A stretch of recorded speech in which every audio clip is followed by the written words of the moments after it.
take a piece of paper and put one color in one hand and one color in the other hand and start at your non-dominant hand. So for example, if you're a righty, start with your left, and you can hold a question or an intention or thought in your mind, and with your eyes closed, first work with one hand on the paper and then work with the other hand, and then you pause and then take a look at what's shown up. It's always very interesting what shows up because it's accessing our unconscious mind, so we can really understand a little more about what's happening inside of us.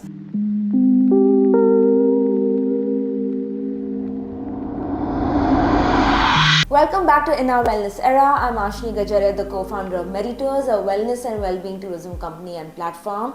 Today, we are going to talk about how the creative process can help discover you.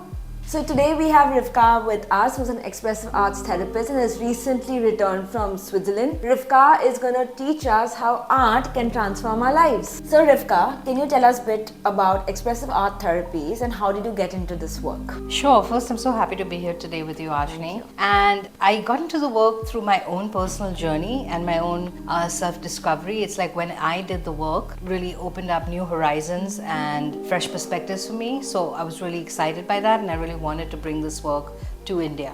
So what is expressive arts therapy, right? So it is a psychotherapeutic modality where we use all of the arts to work with the self, and we use creative modes. We use sound, movement, dance, drama, the visual arts, creative writing, even photography as a way to access all the parts of ourselves. Sometimes, words are not enough. We are dealing with complex emotions, complex experiences, and it's a way to access the full self. And by that I mean thoughts, our emotions, our behaviors, and our body as well. So I find it to be a really wonderful approach that includes all of who we are and allows us to meet that through the arts. Why do you feel creativity and art are so important for your mind and your emotions? Yeah, the arts and creativity are accessible to everybody. And it's a really easy, free-flowing and playful way to move into. And through that process, you uncover parts of yourself that you didn't know or didn't have access to before. And that helps you in arriving into fresh insights and new perspectives about yourself, which is really helpful when you're in a journey for personal growth or self-discovery. Why does creating art feel so scary for so many adults? Well, it's something, that came so naturally to us when we were children. But somehow along the way when we grow up, it's filled with pressure about perfectionism, or it needs to look this way, or it needs to look as beautiful. So in our work, we don't hold the same ideas of beauty or how things need to look. For us, what's important is the process and the experience you have in the work over the final outcome or the product. And in fact, one of the principles we hold in expressive arts is low skill, high sensitivity. So we really attune with you to the process and to the creative process. And so it's really about having fun, being in flow, and really being playful in the arts. With no judgment. With no judgment, exactly. What would you say to someone who feels they're not artistic or creative? Well, I would like to remind all of us that being creative is intrinsic to being a human being. We are in a creative process every day, whether you're from the choices you make for your clothes or the decisions, even when you cook food, it's a creative process. Or when you're deciding what to wear, when you're deciding how you go, they're all creative acts. So I would kind of remind people of the many, many creative acts we're engaged in all day, and to come closer to that understanding for themselves, and that it really is part of who we are as a human being. So what concerns does expressive art therapies help with? Well, there's expressive arts therapy helps with a range of concerns and difficulties that we all move through in life. So one of them being life transitions, when we're moving from being a young adult to an adult, or when we're single and now married. So when, big role changes in our life can bring us a lot of anxiety and stress. Sometimes we're having difficulty in relationships with partners, even within family members. Another area is, sometimes we have existential questions like, who am I? What am I doing? What is my purpose? What is my meaning? So it really helps with that as well. So it can support us in a range of situations and a variety of concerns. So what are some of the simple art-based practices that people can try when they're at home?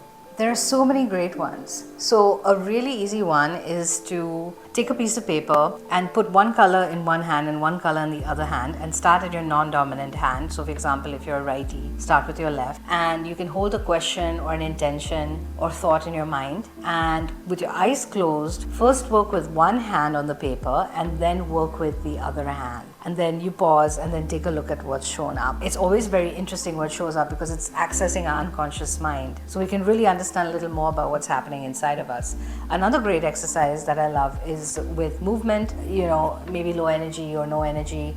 Think for a moment, am I looking for safety? Am I looking for calm? Am I looking to be energized? And then choosing one of those, pick a song from your playlist and move to it for like the entirety of the song. And that can really shift your state in that instance. A good exercise, I'll need your help for this, Ashni. So what's going on for you right now? I'm a bit stressed and overwhelmed. Yeah? And what happens, what's helpful for you when you're stressed? I love playing some calming music, or I love playing with this pet dog of mine, Oreo, or I just like playing paddle. Okay, great. So what I'm hearing is the word play. So what I'll do is, you're at home and maybe you don't have access to any of these. So with the theme of the word play and your phone, which we all have handy, take 6 images. Look at your space you're in and take a series of 6 images with the theme of the word play, and then sit down and kind of take a look and see what shows up there. Now, what all these arts-based practices are doing for you is that, when we're stressed or anxious, we go into kind of patterns of thought and think the same things over and over again. So what this allows us to do is to kind of really interrupt that pattern and kind of shift into new ways of thinking and being and doing. So it's really helpful and supportive to bring in fresh insights and new perspectives. So can you help me or help our audience understand some of the things your clients have discovered through expressive arts therapy? Well, a lot of people are coming to this work with, they don't know what to expect because it's a fresh, new and exciting approach, which is wonderful because there's so much openness and curiosity in it. But they're usually very surprised and taken by how the depth of the experience in the work, and they're so moved and touched, and they're really reaching those tender, vulnerable parts of themselves. And they're leaving with so much more care, compassion and kindness towards themselves. So it's really a beautiful process to witness. You remember you gave me a tip once when I was feeling very uneasy and I was very anxious to be more childlike. So when you're a kid, you're actually in the unknown. You don't know what things taste like, feel like, touch like. There are no stereotypes or there are no boundaries that you're kind of confined into. So there are no preconceived notions. Correct, yeah, right? Yeah. So you told me to be childlike and see what comes up for you. Is that something as a great activity to do as well? Yes, absolutely. It's a wonderful place to kind of explore the world, is to come with eyes of awe and wonder and childlike curiosity. Oh yeah, those starry little eyes that kids have. And it can really shift how you look at what's happening in front of you. So it's a very helpful process. So Rivka, can you leave our listeners with one solution or with one message that they can do for their emotional and mental well-being through arts? Yes, I would say really listen to yourself. And by yourself, I mean listen to your body, listen to your heart, listen to your emotions, listen to your thoughts, listen to what they're saying to you. And if you feel like you want to move. If you want to dance, choose a piece of music and dance. If you want to play with colors, take those colors and play with them without any inhibitions, without judgment. Create that safe space for yourself and have fun, play and celebrate all of you. Thank you so much for doing this, Rivka. If this resonated with you, please like, save and share it, and don't forget to subscribe to our YouTube channel.